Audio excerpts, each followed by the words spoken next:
삼국지를 보면 유비라는 인물이 있습니다. 유비라는 인물에게는 훌륭한 장수이자 형제 관우와 장비가 있습니다.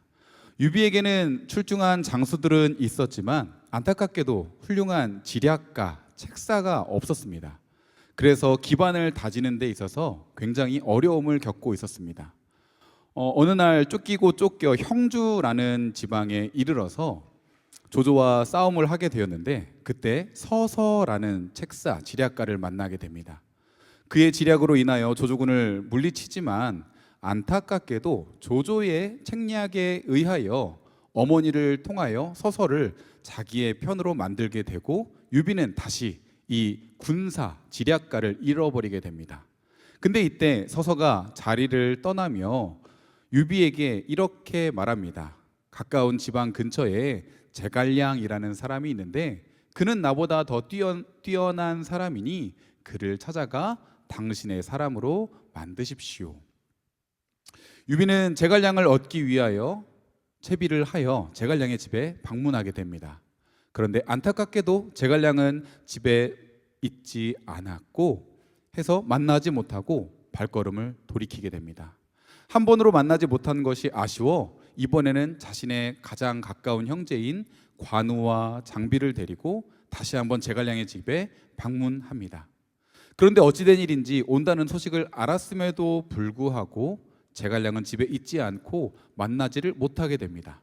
그러자 함께 동행하였던 장비 그리고 관우조차도 어찌 사람을 이렇게 홀대하고 약속을 지키지 않느냐라고 하며 성을 내었습니다. 그럼에도 불구하고 유비는 아무렇지 않게 발걸음을 돌리고 다시 한번 제갈량을 만나기 위하여 세 번째 방문을 하게 됩니다. 그런데 세 번째 방문에서도 즉시 나와서 맞이를 한 것이 아니라 낮잠을 자고 있었고 집에 있던 어린 아이를 통해서 잠을 잔다는 소식을 들은 유비는 잠이 깰 때까지 기다렸다가 이후에 그 모든 일과를 마치고 얼굴을 마주 대하며 이야기를 하였을 때에 제갈량은 유비의 기다림과 그 성품을 알고 그의 사람이 되기로 하며 천하 삼분지계라는 큰 비전을 제시하며 유비와 이후에 동행을 하게 됩니다. 그래서 저희는 유비가 제갈량을 방문하여 자기의 사람으로 만들기 위해 세 번이나 노력했다라는 말을 삼고초려라고 말을 합니다. 물론 역사적인 이야기와 약간의 허구를 섞은 이야기이기도 하지만 요즘도 많은 사람들이 좋은 사람을 만나기 위해 좋은 결과를 얻기 위해 기다리고 인내하는 것, 계속해서 노력하는 것에 대하여 이 삼고초려의 이야기를 종종 언급하곤 합니다. 오늘 본문에 등장하고 있는 말씀 삼고초려와는 조금 다를 수도 있겠지만 우리가 이 말씀을 통해 하나님께 어떻게 기도해야 하는지, 어떻게 나아가야 하는지, 그리고 어떠한 모습으로 기다려야 하는지 함께 말씀의 은혜를 나누고자 합니다. 오늘 누가복음 18장 1절 말씀은 이렇게 시작하고 있습니다. 누가복음 18장 1절 말씀 우리 함께 한 목소리로 읽어보도록 하겠습니다. 예수께서 그들에게 시작. 예수께서 그들에게 항상 기도하고 낙심하지 말아야 할 것을 비유로 말씀하여. 예수님께서는 누가복음 18장을 통해 항상 기도하고 낙심하지 말아야 할 것에 관하여 말씀을 하십니다. 그러면서 이어지는 과부와 이 재판장의 비유를 통해서 말씀하시는데 우리는 흔히 이 과부와 재판장, 더 나아가 이 불의한 재판장의 이야기, 비유를 끈질기게 매달리면 반드시 응답받는다, 그러니 우리가 하나님께 끈질기게 매달려야 된다라고 인용하기도 하지만 사실 이러한 해석은 옳지 않습니다. 그래서 오늘 왜 예수님께서 과부와 불의한 재판장의 비유를 말씀하셨는지, 왜 우리가 항상 기도하되 낙심하지 말아야 하는지 그 말씀에 조금 더 집중해 보고자 합니다. 예수님께서는 항상 기도하고 낙심하지 말아야 한다라고 말하고 있습니다. 왜 낙심하지 말아야 한다라고 했을까요? 이것은 믿음을 지키면, 항상 기도하면 좋은 일이 있기를 바라지만 즉각적으로 내가 원하는 때에 결과를 얻지 못하기 때문에 낙심하는 일이 많이 있다라는 것을 알기 때문입니다. 낙심하는 일이 생기는 이유는 누가복음 18장에 앞선 17장에서 하나님 나라와 인자의 때에 관해 말씀하시면서 메시아 왕국이 도래하기 전에 성도들이 필연적으로 겪게 될 고난, 다시 말해 곧 다가올 이 예수님의 십자가의 순환과 고난을 앞두고 제자들도 환난과 핍박을 당하게 될 터인데 그것들로 인하여 낙심하지 말아야 된다라고 지금 당부의 말씀을 하고 계십니다. 그 말씀을 하시면서 조금 더 앞서 제자들에게 이렇게 말씀하십니다. 하나님의 나라가 너희 안에 있다. 하나님의 나라를 기다리는 태도, 마지막 날 주님의 재림을 기다리는 태도에 대해서 말씀하시면서 믿음에 관하여 먼저 말씀하셨다라는 겁니다. 이 믿음에 관해서 말씀하시면서 노아와 롯에 관하여 말씀을 먼저 주십니다. 우리가 알고 있는 노아는 하나님의 말씀에 순종하여 방주를 짓습니다. 이 방주를 5년, 10년 정도만 짓는 것이 아니라 굉장히 오랜 기간 동안 어떻게 보면 자신의 삶의 거의 젊은 시절의 전부를 바쳐 방주를 짓습니다. 심지어 이 방주를 지을 때 보편적으로 우리가 알고 있는 물가나 강가에 지은 것이 아니라 평지 혹은 산 중턱에 지었다라고 성경은 소개합니다. 이 방주를 오랜 기간 지으면서 얼마나 많은 사람들이 노아를 향해, 그 가족들을 향해 손가락질하며 그들의 마음을 흔들었겠습니까? 그러나 노아는 굴하지 않고 하나님만 바라보고 의지하며 끝까지 말씀에 순종하여 방주를 지었다라는 겁니다. 롯은 어떻습니까? 롯은 눈에 보기에 좋은 소돔이라는 땅을 선택하여 들어갔습니다.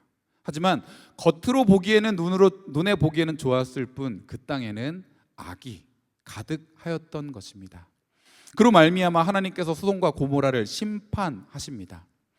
안타깝게도 아브라함의 노력에도 불구하고 의인 10명을 찾지 못하였지만 아브라함으로 인하여 그 기도와 믿음으로 인하여 롯은 그 땅에서 심판을 받지 않고 구원을 받게 되었다라는 겁니다. 이렇게 우리는 세상 속에 어떠함이 아닌 믿음을 가지고 하나님을 바라보고 세상의 기준이 아닌 하나님의 가치관으로 믿음으로 살아가야 된다라고 말씀하시면서 이어서 오늘 이 과부와 재판장의 비유를 들어 계속해서 말씀을 이어가고 계십니다. 한 재판장이 등장합니다. 그런데 이 재판장에 대하여 예수님께서는 친절하게 이렇게 설명하십니다. 오늘 본문 2절입니다. 이르시되 어떤 도시에 하나님을 두려워하지 않고 사람을 무시하는 한 재판장이 있는데, 이 재판장을 소개하면서 매우 선명하게 그의 부패함을 드러냅니다.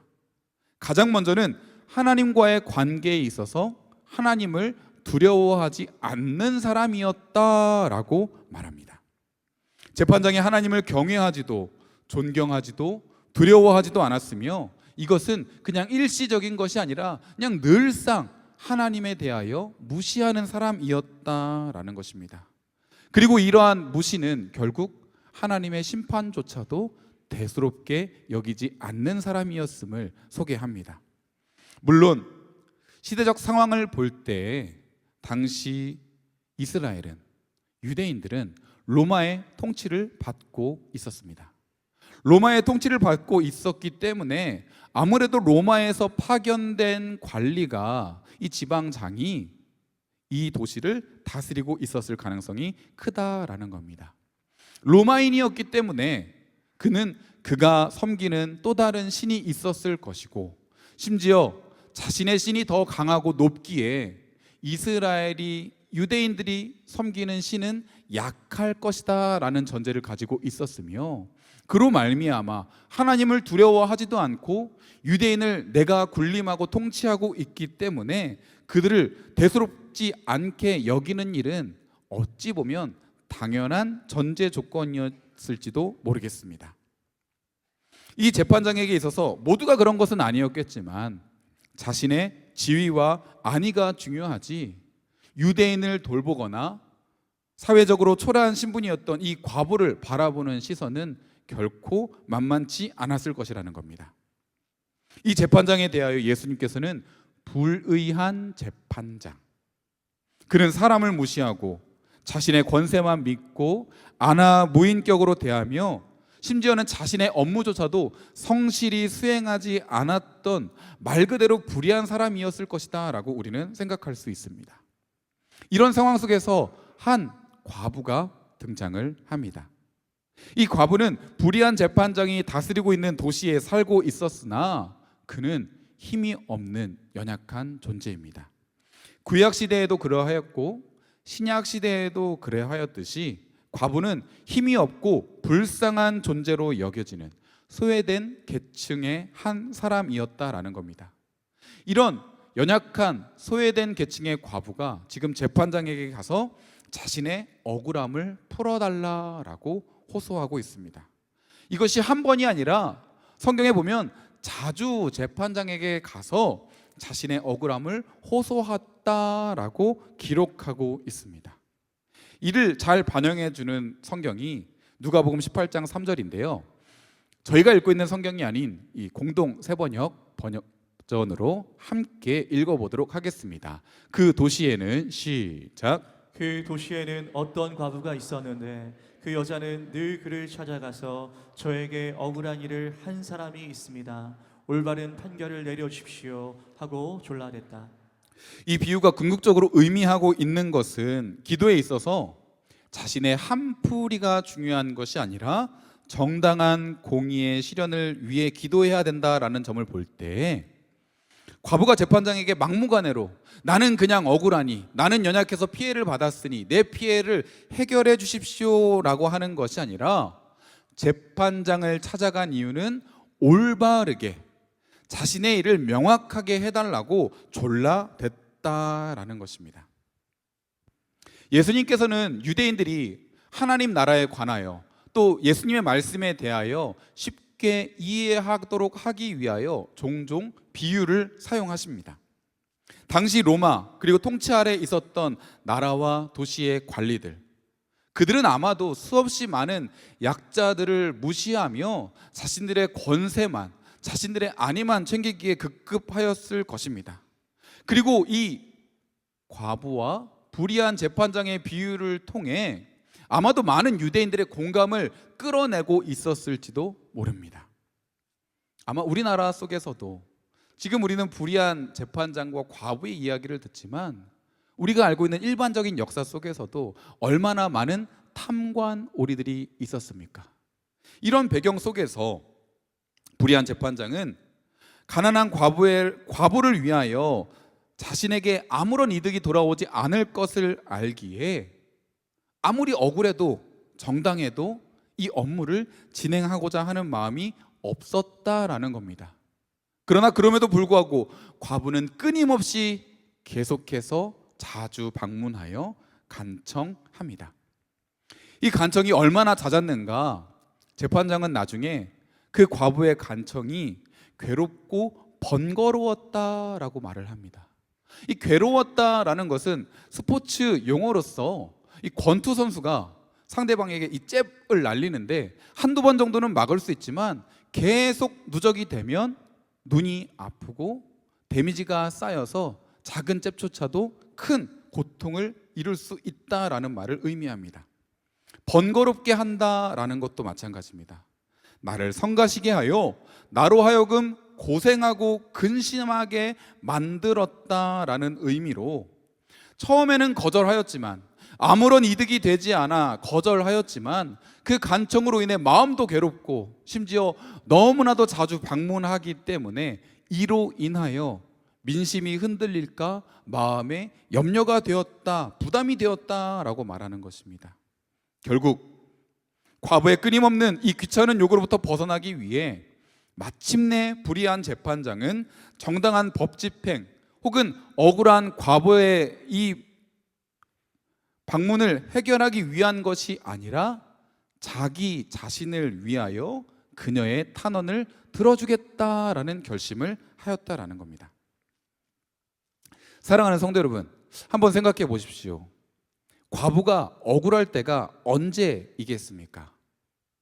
물론 성경에서 정확한 상황들을 다 이야기하고 있지는 않지만 가장 근본적인 억울함은 남편을 잃음으로 말미암아 사회적으로 발언권도 없어지고 경제적으로도 연약해지며 소외될 수밖에 없는 상황에 놓이는 것이 가장 큰 억울함 아니겠습니까? 지금 예수님께서는 비유로 말씀을 하고 계십니다. 뭐라고 말씀하십니까? 항상 기도하고 낙심하지 말아야 한다.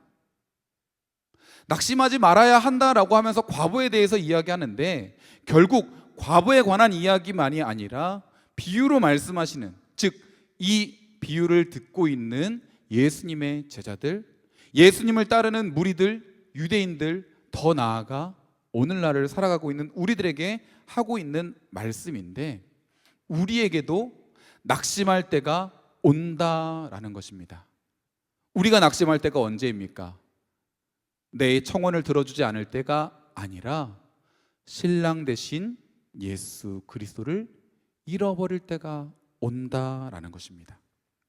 십자가에서 예수님을 잃어버림으로 말미암아 그때 우리가 낙심할 수 있는데, 그러나 낙심할 것을 알기에 항상 기도하고 낙심하지 말아야 한다라는 것입니다.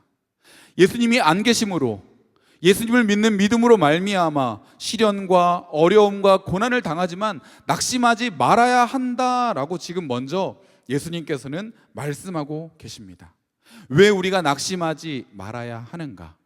3절에서 5절에서 그리고 7절에서 계속해서 반복하고 있는 말은 원한을 풀어주지 않겠는가? 원한을 풀어준다라는 것입니다. 오늘 본문 7절 말씀입니다. 우리 7절 말씀 함께 한 목소리로 읽어보겠습니다. 하물며 시작. 하물며 하나님께서 그 밤낮 부르짖는 택하신 자들의 원한을 풀어주지 아니하시겠느냐? 그들에게 오래 참으시겠냐? 예수님께서 지금 불의한 재판장을 이야기하면서 오히려 그와 대조되는 하나님에 대하여 말씀하십니다. 하나님께서는 선행을 베푸며 정의를 구하며 학대받는 자를 도와주며 고아를 위하여 신원하며 과부를 위하여 변호하라라고 말씀하셨습니다. 그런데 재판장은 그렇지 않았습니다. 이 재판장은 하나님을 두려워하지도 않고 사람을 무시하는 재판장이었다라는 겁니다. 그러나 예수님께서 이 비유 속 재판장, 불의한 재판장을 말씀하시면서 그는 하나님을 두려워하지 않는 사람이었다. 하나님을 두려워하지 않기 때문에 고아와 과부를 돌아보지 않았다. 하지만 과부가 그렇게 번거롭게 하니 어떻게 하였느냐? 자신의 마음이 괴로워서 힘들어서라도 스스로 도물지 견딜 수가 없어 그 청을 들어주었는데, 하물며 하나님께서 사랑하는 자녀들의 원한을, 부르짖음을 듣지 않겠느냐라고 말씀하고 계시는 것입니다. 불의한 재판장이 억울한 과부의 이야기에 끈질기게 매달려서 들어주는데, 세상에 수없이 많은 부모들이 자녀들의 간청에 대하여 들어주는데 하물며 하나님 아버지께서 사랑하는 자녀들의 그 억울함과 이야기를 들어주시지 않겠느냐 물으시면서 하는 말씀은 무엇이겠습니까? 예수님은 물어보시지만 결국 하나님은 들어주신다. 하나님은 원한을 풀어주신다. 다시 오실 것이다. 이 약속을 믿어라 라고 지금 말씀하셨다라는 겁니다. 하나님께서 사랑하는 자녀, 우리의 성도들의 간구에 들으시고 응답하십니다. 하나님은 사랑이시기 때문입니다. 이와 관련하여 로마서 8장 32절에서는 이렇게 기록하고 있습니다. 한 목소리로 다시 한번 읽어보겠습니다. 자기의 아들을 시작. 자기 아들을 아끼지 아니하시고 우리 모든 사람을 위하여 내주시니가 어찌 그 아들과 함께 모든 것을 우리에게 주시지 아니하겠느냐? 하나님은 우리를 너무나 사랑하셔서 자기 아들을, 독생자 예수 그리스도를 아낌없이 내어 주셨습니다. 우리의 어떠함이 아닌 하나님의 사랑으로 예수 그리스도를 통하여 하나님과 우리와의 관계를 회복시켜 주셨습니다. 그리고 더 나아가 어떻게 하십니까? 그 아들과 함께 모든 것을 우리에게 주시지 아니하겠느냐. 그러므로 우리는 기도하되 구하되 하나님께서 반드시 들어주신다, 응답하신다라는 믿음을 가지고 기다릴 수 있어야 한다라는 것입니다. 앞서 노아의 방주에 관하여 말씀하시고 소돔을 심판하였을 때 롯을 구원하셨던 것을 말씀하시면서 이어서 과부와 불의한 재판장의 비유를 말씀하시는 것은 마지막 시대를 살아가는 우리들, 믿음을 지키는 것은 어렵지만 그러하기에 기도하고 낙심하지 말고 끝까지 믿음을 지키라라고 말씀하십니다. 그래서 오늘 8절 하반절에 이렇게 말씀하십니다. 그러나 인자가 올 때에 세상에서 믿음을 보겠느냐 하시니라. 인자가 올 때 세상에서 믿음을 보겠느냐. 다시 말해 끝까지 이런 믿음을 가지고 붙잡고 살아갈 사람이 얼마나 많겠느냐. 생각보다 많지 않다라는 겁니다. 그러나 불의한 재판장의 이야기를 들려주었듯이 하나님께서 이 불의한 시대, 로마 황제로 인해 억울한 박해를 당하고 믿음을 지키기 어려운 시대 속에 살아가고 있지만, 누가는 지금 이 편지를, 이 복음서를 기록하고 있지만 이 말씀을 통해 우리에게 주는 말씀은 하물며 하나님께서 우리의 억울함을 들으시지 않겠느냐, 풀어주시지 않겠느냐, 반드시 응답할 것이다, 그러니 참고 견뎌라 라고 말하고 계시는 것입니다. 시편 121편에 보면 이런 고백이 있습니다. 내가 산을 향하여 눈을 들리라. 나의 도움이 어디서 올까? 나의 도움은 천지를 지으신 여호와에게서로다. 그렇습니다. 우리가 바라보아야 할 것은, 우리가 의지해야 할 것은, 나의 힘은, 내 주인은, 내 아버지는 유일한 여호와 하나님밖에 없음을 고백하며 살아가는 저희들이 되기를 소망합니다. 3절에서 5절에서 7절에서 8절에서 계속해서 반복하여 등장하고 있는 이 단어, 원한을 풀어주실 하나님을 기대하면서 끝까지 기도하고 낙심하지 않아야 하는 것은 우리가 마지막 때에 가져야 하는 참된 믿음의 모습이다라는 겁니다. 불의한 재판장은 가부의 관청이 귀찮아서 번거로워서 들어줍니다. 그러나 불의한 재판장은 들어주지만 하물며 자비로우시고 의로우신 하나님 아버지께서 사랑하는 자녀들의 기도와 간구를 단지 귀찮아서 들어주겠느냐? 귀찮아서가 아니라 너무 사랑해서 들어주신다라는 겁니다. 하나님은 우리의 작은 신음소리에도 응답하십니다. 하나님은 우리의 작은 고통조차도 함께 짊어지어 주시기를, 아니 우리의 모든 무거운 짐을 대신 짊어주시기를 기뻐하시는 분이다라는 겁니다.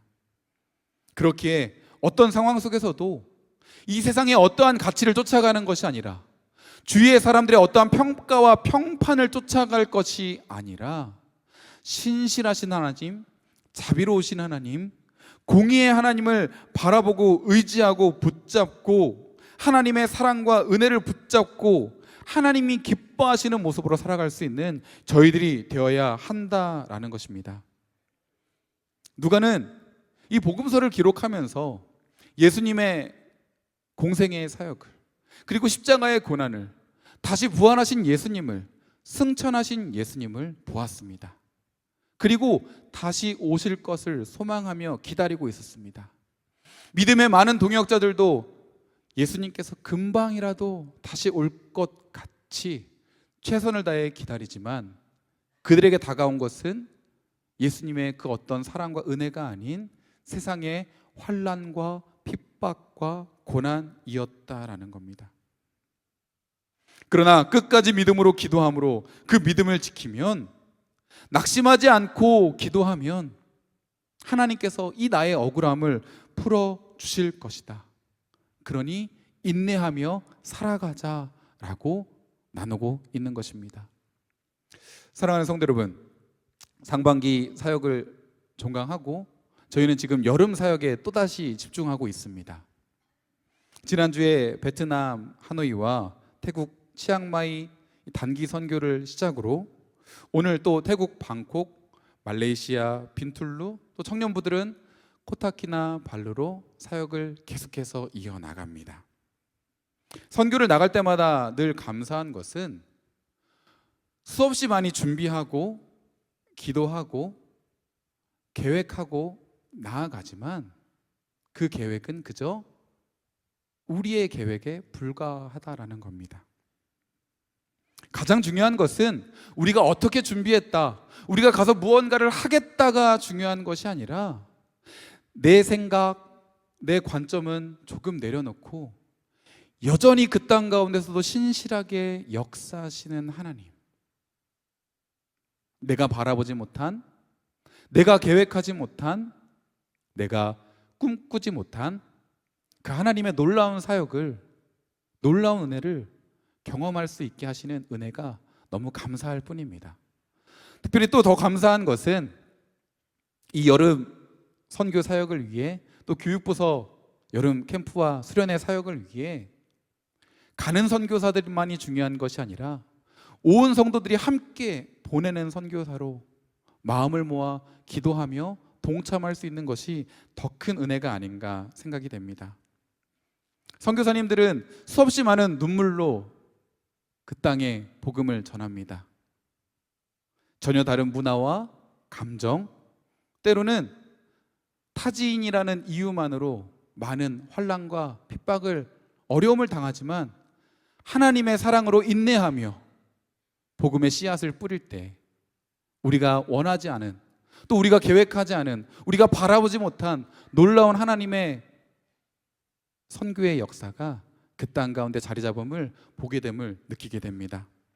이 모든 것이 사람의 힘이 아니라 하나님의 은혜로 가능한 것 같습니다. 우리가 항상 기도하되 낙심하지 말아야 할 것은 나의 어떠함이 아닌, 내 기준이 아닌, 내가 원하는 것이 아닌 하나님께서 기뻐하시는 것, 하나님의 때에 하나님의 방법으로 늘 하나님께서는 가장 좋은 것으로 역사하시기 때문입니다. 오늘 말씀을 마치면서 여전히 이 땅을 살아가는 저희 모두 항상 기도하는 것 결코 쉽지 않지만 항상 기도할 수 있기를 소망합니다. 특별히 기도하되 낙심하지 말아야 할 것은 하나님 나와 함께 하시며 여전히 나의 작은 신음소리에도 응답하시고 가장 좋은 것으로, 가장 아름다운 것으로 우리에게 응답해 주시기 때문입니다. 참된 신앙인의 모습이 무엇인지, 우리가 구해야 하는 것이 무엇인지, 우리가 어떤 마음으로 기도하며 인내해야 하는지 다시 한번 마음에 새기기를 소망합니다. 그리고 진정 하나님의 자녀로서 하나님의 은혜와 사랑을 누리는 사람으로서 내 기준이 아닌, 내 기쁨이 아닌 하나님의 기준, 하나님의 기쁨으로 하나님이 원하시는 열매를 맺으며 날마다 하나님과 동행하며 살아갈 수 있는 저희 모두가 될 수 있기를 주님의 이름으로 축원합니다.